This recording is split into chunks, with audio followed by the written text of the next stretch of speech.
So here is a word problem. Sally leaves school at the time shown. Let's have a look at that clock. We can see that the small hand is pointing at 3 and the long hand is pointing at 4. So remember, the short hand shows the hour and the long hand shows the minute. So the hour is 3 and the minute is 20, because each stage is worth 5 minutes. So 5 minutes, 10 minutes, 15 minutes, and 20 minutes. So this shows 3:20.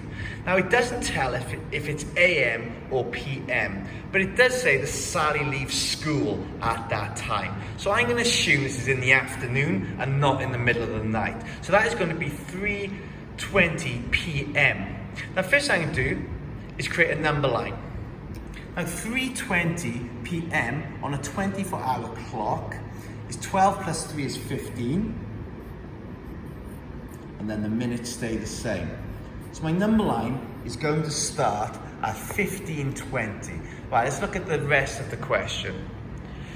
She arrives home 1 hour and 53 minutes later.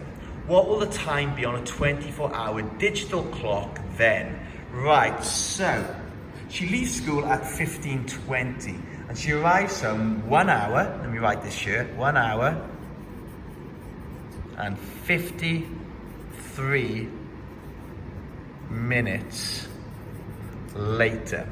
Okay, the first thing I'm going to do is add on this 1 hour. This is going to be my first step. So I've got a nice little big step here, and 1 hour later will be 16:20 or 4:20 PM.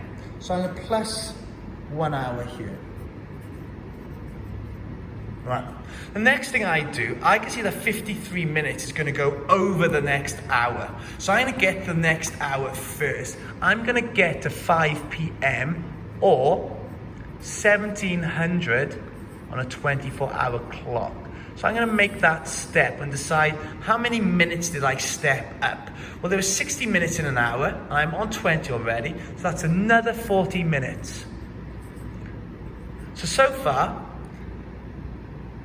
Sally has spent 1 hour and 40 minutes getting home, but she's not home yet, and it's now 1700 or 5 o'clock. Well, I used 40 of these minutes here, which means there were 13 of them left. So that's my last step. I've got 13 more. Sally's got 13 more minutes to do. Let's put that 13 more minutes in there. And if I added 13 minutes to 1500, it would be, sorry, the 1700, it would be 17:13 or 5:15 PM. So that is the time that Sally would arrive home.